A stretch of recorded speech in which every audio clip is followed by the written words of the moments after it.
এরকম পাহাড়ের চূড়ায় জুম করে থাকার সবার ইচ্ছা থাকে আসলে, কিন্তু এখানে আসতে প্রচুর ট্রেকিং, প্রচুর পাহাড়ের চূড়া আপনাকে অতিক্রম করতে হবে। মাশাআল্লাহ, অনেক সুন্দর ভিউ। লিবলুং পাহাড় থেকে পালংখ্যাং ঝর্ণায় আসার পথে এরকম আরেকটা সুন্দর জুম ঘর আমাদের সামনে পড়লো। পালংখ্যাং ঝর্ণা যাওয়ার পথে অনেক সুন্দর একটা জুম পড়লো। জুমের ওই পাশে খাড়া পাহাড় আর এই পাশে জুম। লিবলুং পাহাড় থেকে খাড়া পাহাড় বেয়ে আমরা এখন পালংখ্যাং ঝর্ণাতে পৌঁছালাম। পাহাড়ের চূড়ায় দাঁড়িয়ে চারদিকে তাকালেই দেখা যায় সবুজ পাহাড়ের অসীম বিস্তৃতি। মেঘের ভেলা কখনো পাহাড়ের বুক ছুঁয়ে যায়, আবার কখনো পুরো পাহাড়কে সাদা চাদরে ঢেকে দেয়। এই দৃশ্য ভাষায় প্রকাশ করা কঠিন। এ যেন প্রকৃতি নিজের হাতে আঁকা এক জীবন্ত ক্যানভাস। আগে এখানে মোটামুটি পরিষ্কার ছিল, এখন একদম মেঘে ঢাকা, যে কোনো সময় বৃষ্টি আসতে পারে। লিবলুং পাহাড়ের ঠিক নিচে একটি অনিন্দ্য সুন্দর জুম ঘরে আমরা কিছু সময়ের জন্য বিশ্রাম নেই। চারপাশে নিস্তব্ধ পাহাড়ি প্রকৃতি আর শীতল বাতাস আমাদের সকল ক্লান্তি দূর করে। এই জুম দিয়ে হেঁটে আসলাম ওই পাহাড় থেকে, আমাদের টিম পিছনে, আর এই যে পাহাড়ের ভিউ। আমাদের সামনের দিকে যেতে হবে।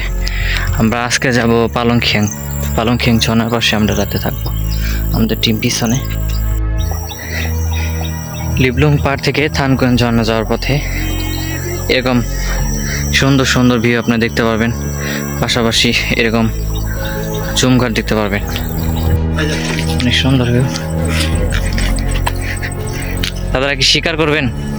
না, শিকার করবে না, কুরবান দেয় কয়াল। ও, এত নিচে নামছে, এত নিচে নামছে। ওই পাশে দেখছি একটা কয়াল, ওই যে ওই পাশে। না, হ্যাঁ, হ্যাঁ, বাচ্চা বাচ্চা দাদাদের সাথে দেখা হলো, নামছে কেন? ছুটে গেছে। একটা গোয়াল ছুটে গেছে। আমি তো কয়াল বাচ্চা জায়গা। না, ও মাশাআল্লাহ, অনেক সুন্দর ভিউ। লিবলুং পাহাড় থেকে পালংখ্যাং ঝর্ণায় আসার পথে এরকম আরেকটা সুন্দর জুম ঘর আমাদের সামনে পড়লো, আর ভিউটা কিন্তু অনেক সুন্দর। লিবলুং পাহাড় থেকে প্রায় 3 ঘন্টা হাঁটার পরে একটি অচেনা পাড়ায় এসে পৌঁছাই। পাড়ায় পৌঁছাতেই কয়েকজন ছোট্ট শিশু কৌতূহলী চোখে আমাদের দিকে তাকিয়ে রইল। যদিও তারা বাংলা ভাষা বুঝতে পারে না, তবু আমরা তাদের সাথে কথা বলার চেষ্টা করেছিলাম। অচেনা পাহাড়ি পাড়া পেরিয়ে আমরা আবার এগিয়ে চললাম। কিছু দূর যেতেই চোখের সামনে ভেসে উঠল পাহাড়ের ঢাল জুড়ে বিস্তীর্ণ সবুজ জুমক্ষেত। খাড়া পাহাড়ের ঢালে পরিশ্রম করে গড়ে তোলা এই জুমক্ষেতগুলো পাহাড়ি মানুষের জীবন ও জীবিকার অবিচ্ছেদ্য অংশ। বর্ষার শুরুতে তারা এই ধানগুলো লাগিয়ে থাকে এবং সারা বছরই এই ধানের ভাত তারা খায়।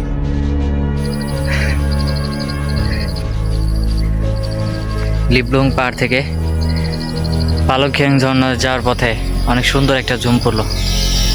জুমের ওই পাশে খাড়া পাহাড় আর এই পাশে জুম। বর্ষার শুরুতে পাহাড়ের ঢাল জুড়ে থাকা জুমক্ষেত যেন নতুন প্রাণ ফিরে পায়।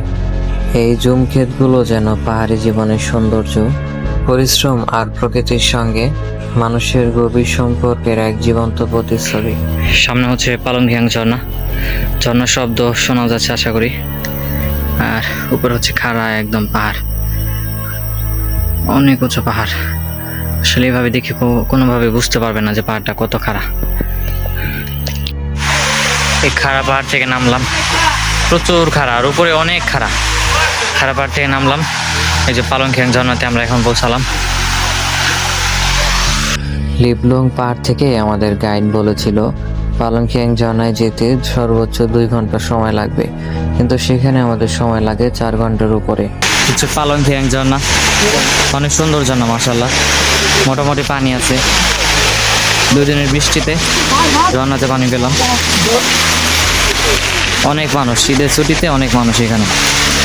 তো লিবলুং পাহাড় থেকে খাড়া পাহাড় বেয়ে আমরা এখন পালংখ্যাং ঝর্ণাতে পৌঁছালাম। খুবই সুন্দর ঝর্ণা।